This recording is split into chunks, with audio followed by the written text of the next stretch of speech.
¿Qué es el Espíritu Santo? El Espíritu Santo de Dios es su poder o fuerza en acción. Cuando Dios envía su Espíritu, proyecta o dirige su energía hacia un lugar en concreto, sea donde sea, para que se cumpla su voluntad. En la Biblia, la palabra espíritu corresponde a los términos ruach en hebreo y pneuma en griego. En la mayoría de los casos, estos términos se refieren al poder de Dios en acción, es decir, a su Espíritu Santo. Sin embargo, también se usan en los siguientes sentidos: aliento o respiración, viento, la fuerza vital o la energía que mantiene con vida a seres humanos y animales, la actitud o la inclinación de una persona, los seres espirituales como Dios y los ángeles. Todos estos significados tienen algo en común. Se refieren a cosas que son invisibles a la vista humana, pero que producen efectos visibles. El Espíritu de Dios, a semejanza del viento, es invisible, inmaterial y poderoso. En la Biblia se asemeja el Espíritu Santo a las manos o los dedos de Dios. Tal como un artesano usa la fuerza de sus manos y sus dedos para hacer su trabajo, Dios ha usado su Espíritu de las siguientes maneras: para crear el universo, para producir la Biblia, para que sus siervos de la antigüedad pudieran hacer milagros y predicar, para hacer que las personas que le obedecen demuestren buenas cualidades.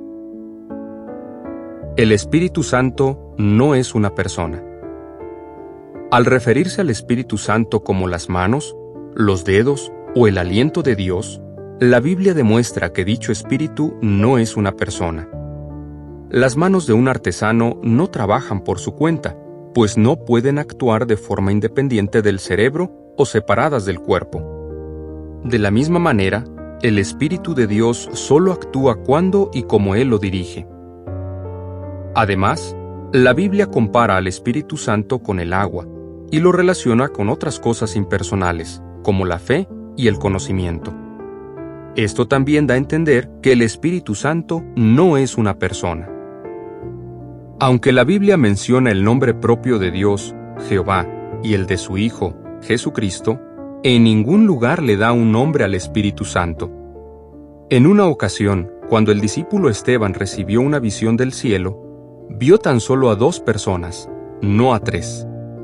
La Biblia dice: él, estando lleno de Espíritu Santo, miró con fijeza al cielo y alcanzó a ver la gloria de Dios, y a Jesús de pie a la diestra de Dios.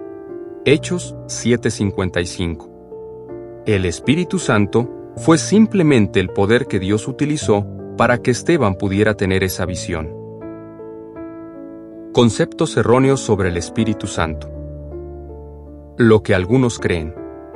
El Espíritu Santo es una persona y forma parte de la Trinidad. Así lo dan a entender en 1 de Juan 5, 7 y 8 algunas versiones de la Biblia, como la Torres Amat y la Reina Valera. La verdad. La versión Torres Amat dice en 1 de Juan 5, 7 y 8: 3 son los que dan testimonio en el cielo: el Padre, el Verbo y el Espíritu Santo. Y estos 3 son una misma cosa. Y 3 son los que dan testimonio en la tierra. Sin embargo, respetados investigadores han descubierto que el apóstol Juan en realidad no escribió esas palabras y que, por tanto, no deberían estar en la Biblia. Por ejemplo, el biblista Bruce M. Metzger señaló: estas palabras son espurias, no auténticas, y no tienen derecho a permanecer en el Nuevo Testamento. Un comentario textual al Nuevo Testamento griego. Lo que algunos creen. La Biblia habla del Espíritu Santo como si fuera una persona, así que debe serlo. La verdad. En las Escrituras a veces se presenta al Espíritu Santo con características propias de una persona, pero eso no quiere decir que lo sea. Lo mismo pasa con la sabiduría, la muerte y el pecado. Por ejemplo, se describe al pecado como alguien seductor, codicioso y asesino. En el Evangelio de Juan, vemos que Jesús se refirió al Espíritu Santo como un ayudante. Dijo que ese ayudante, también conocido como el Paráclito, daría evidencia, guiaría, hablaría, oiría, les declararía verdades a los discípulos, lo glorificaría a Él y recibiría cosas de Él. Hay quien dice que como Juan utilizó los pronombres personales masculinos del idioma griego para referirse al Espíritu Santo, este debe ser una persona. ¿Pero es eso cierto? No. El griego, a diferencia del español, clasifica los sustantivos y los pronombres en masculinos, femeninos y neutros. Como el sustantivo griego que usó Juan para referirse al ayudante, Parácletos, es masculino, el pronombre también tenía que ser masculino. En cambio, cuando Juan se refirió al Espíritu Santo con el sustantivo neutro, pneuma, que se traduce espíritu, utilizó un pronombre neutro. Lo que algunos creen. El bautismo se realiza en el nombre del Espíritu Santo. Por tanto, el Espíritu debe ser una persona. La verdad. En ocasiones, la Biblia utiliza la frase «en el nombre de» para indicar que alguien realiza algo con el poder o la autoridad que se le ha dado. En español usamos con el mismo sentido la expresión «en el nombre de la ley», pero eso no significa que la ley sea una persona.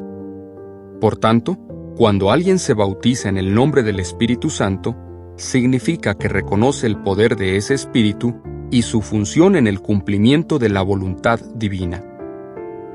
Lo que algunos creen. Los primeros discípulos de Jesús, incluidos los apóstoles, creían que el Espíritu Santo era una persona. La verdad. Eso no lo enseña ni la Biblia ni la historia. Según la Enciclopedia Británica, la doctrina de que el Espíritu Santo era una persona distinta y de naturaleza divina se definió en el Concilio de Constantinopla en el año 381 después de Cristo. Ese concilio se celebró más de 2 siglos y medio después de la muerte del último apóstol.